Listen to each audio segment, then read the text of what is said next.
అసలు ఢిల్లీ ఎన్నికల్లో తొలి ఫలితం వెలువడింది. ఇప్పటి వరకు వచ్చిందంతా కూడా లీడు. 46 స్థానాల్లో బీజేపీ ఆధిక్యంలో కొనసాగుతోంది. ఆమ్ ఆద్మీ పార్టీ 24 స్థానాల్లో ఇప్పటి వరకు చెప్పిందంతా కూడా కేవలం లీడ్ మాత్రమే, అంటే ఆధిక్యం మాత్రమే, క్లియర్ ఫైనల్ డెసిషన్ కాదు. ప్రస్తుతం మొట్టమొదటి ఫలితం అంటే పూర్తి విన్నింగ్ అనేది ఢిల్లీలో తొలి ఫలితం వెలువడింది. ఆప్ అభ్యర్థి ఆమ్ ఆద్మీ పార్టీ అభ్యర్థి కులదీప్ కుమార్ విజయం సాధించారు ఎమ్మెల్యేగా.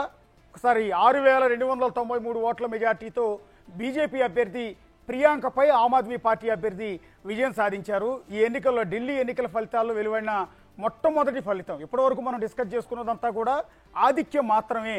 గవర్నమెంట్ని బీజేపీ ఫామ్ చేయబోతోంది.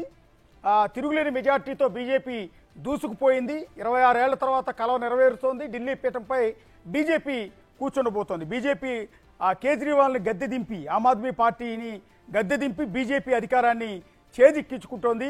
46 స్థానాలతో బీజేపీ దూసుకుపోతోంది. ప్రస్తుతం బీజేపీ ఎంపీ రఘునందనరావు గారు ప్రస్తుతం మనతో పాటు జాయిన్ అవుతున్నారు. రఘునందనరావు గారు నమస్తే అండి. ఫస్ట్ ఆఫ్ ఆల్ కంగ్రాట్స్ మీకు. థ్యాంక్ యూ సార్, మీ సహకారానికి ధన్యవాదాలు. కానీ అంటే దేశవ్యాప్తంగా బీజేపీ ఇలా విజయం సాధించడం అనేది కొత్త విషయం కాదు. రీసెంట్గా జరిగిన ఎన్నికల్లో కూడా బీజేపీకి గెలుపు అనేది కొత్త విషయం కాదు. కానీ ఢిల్లీలో గెలుపుని మీ పార్టీ కార్యకర్తలు కానీ మీ పార్టీ అగ్రనేతలు కానీ చాలా పెద్ద ఎత్తున సంబరాలు చేసుకుంటూ ఉన్నారు. ఎందుకు ఒక చిన్న రాష్ట్ర గెలుపుకి ఇంత పెద్ద ఎత్తున సంబరాలు ఎందుకు చేస్తున్నారు అని? అంటే అది చూసే కళ్ళని బట్టి ఉంటుంది అన్న. మీడియాకు మా మీద ప్రేమ ఎక్కువ వచ్చింది కాబట్టి మీడియాకి అట్లా కనబడుతుంది. మేము ఏ రాష్ట్రంలో గెలిచినా, ఏ ఎన్నిక గెలిచినప్పుడు ఇట్లాంటి ఉత్సాహాలే చేసుకుంటామన్నా. దానికి కొత్తగా ఢిల్లీ ఒక కొత్త కారణము, తమిళనాడు ఒకటి, ఇంకోటి, మహారాష్ట్ర ఇంకోటి ఉండదన్న. ఏ రాష్ట్రాల ఎన్నికల ఫలితాలు వచ్చినా అక్కడ కార్యకర్తలు అదే రీతి లోపల తమ ఉత్సాహాన్ని వెలిబుచ్చుతారు. కాకపోతే మనం చూసే కళ్ళని బట్టి ఉంటుంది. ఢిల్లీ మీద మీడియా మొత్తం ఒక రకమైన ప్రత్యేకమైన దృష్టి పెట్టి చూసింది కాబట్టి అన్న మీకు అది డిఫరెంట్గా కనబడుతుంది. This will be seen in each and every election result అన్న.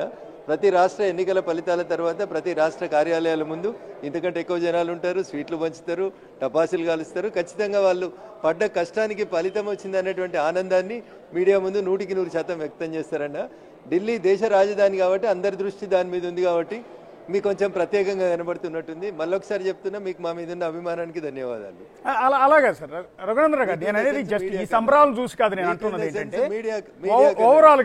ఓవరాల్ గా బీజేపీ అగ్రనేతల్లో ఒక ప్రత్యేకమైన వైబ్రేషన్ కనిపిస్తుంది. అంటే ఢిల్లీ విజయం తర్వాత అది నేను అంటున్నది. అంటే ఓవరాల్గా ఎన్నో ఏళ్ల నుంచి సాధ్యం కాంది ఇన్నాళ్ల తర్వాత సాధించుకోగలిగారు. 27 సంవత్సరాల తర్వాత 27 సంవత్సరాలు ఎదురు చూసిన తర్వాత వచ్చినటువంటి ఫలితం కాబట్టి మా కార్యకర్తల్లో క్వైట్ న్యాచురల్గా ఆనందం, ఉత్సాహం రెట్టింపు కనబడతాయన్న. దాంట్లో ఎట్లాంటి అనుమానం ఉండాల్సిన అవసరం లేదు.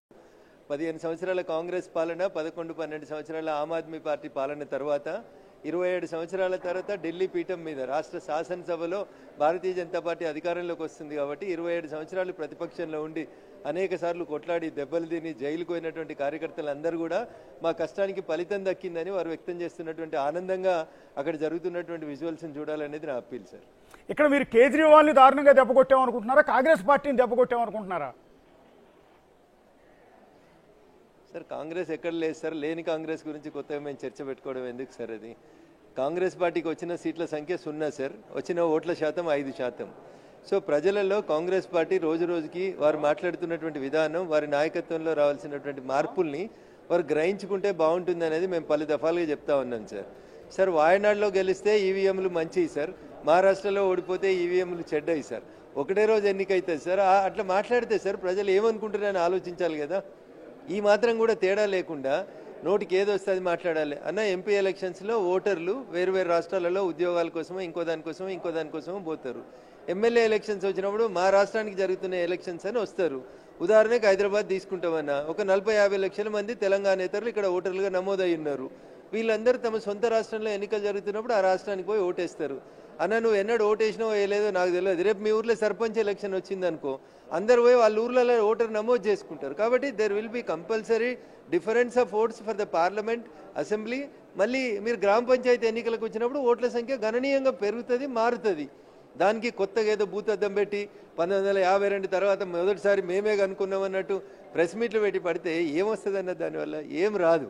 ఆడలేక మధ్యలో ఓడింది అన్నట్టు ఉంటుంది. జనము మీకు ఒక సీట్ అని ఇవ్వాలి కదన్నా, కనీసం డబుల్ డిజిట్లో ఉండాలి కదన్నా ఓట్ల శాతం.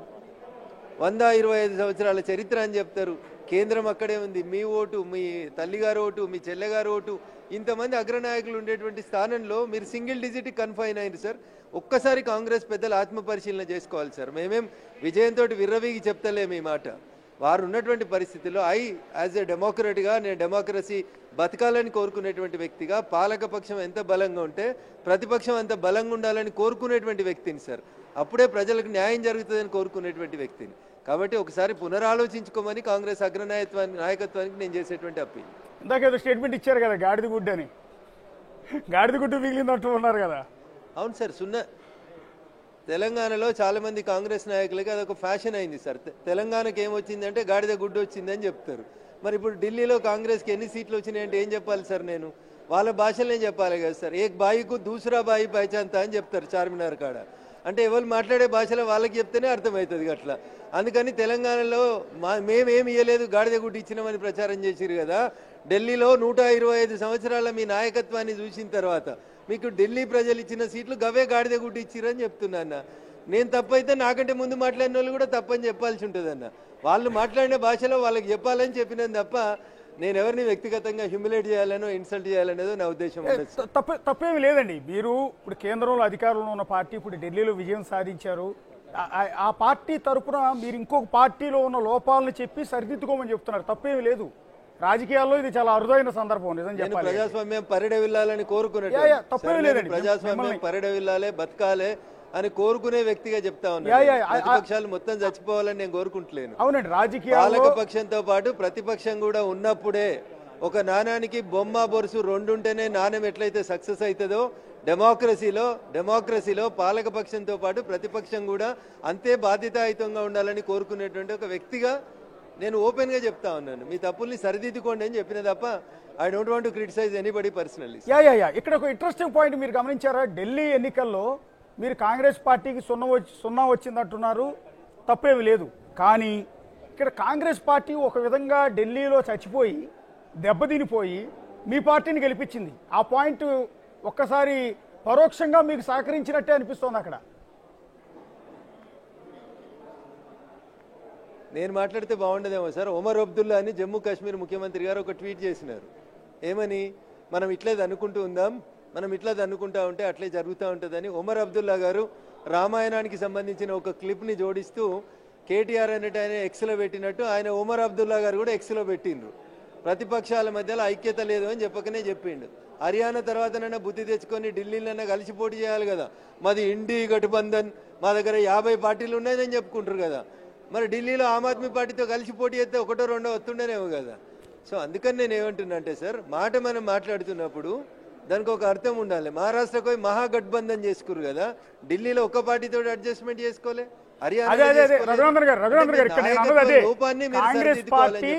కాంగ్రెస్ పార్టీ ఒక విధంగా దెబ్బతినిపోయి 0 సీట్లు తెచ్చుకొని మీ పార్టీని గెలిపించింది. ఎలా అంటే మీ పార్టీకి వచ్చింది 47.6 ఓట్ల పర్సెంటేజ్, ఓడిపోయిన ఆమ్ ఆద్మీ పార్టీకి వచ్చింది 44.4%. మీకు ఆ పార్టీకి మధ్య ఉన్న గ్యాప్ 3.3% మాత్రమే. కానీ కాంగ్రెస్ పార్టీకి వచ్చిన ఓట్ల పర్సెంటేజీ 7.2. మీ రెండు పార్టీల మధ్య ఉన్న మార్జిన్ కంటే కూడా డబుల్ కాంగ్రెస్ పార్టీకి వచ్చాయి. ఒకవేళ మీరు చెప్తున్నట్టుగా ఆమ్ ఆద్మీ పార్టీ కాంగ్రెస్ కలిసి కనుక పోటీ చేసి ఉండుంటే 50% పైగా ఓట్లు వచ్చి మిమ్మల్ని ఓడిచ్చేవాళ్ళు.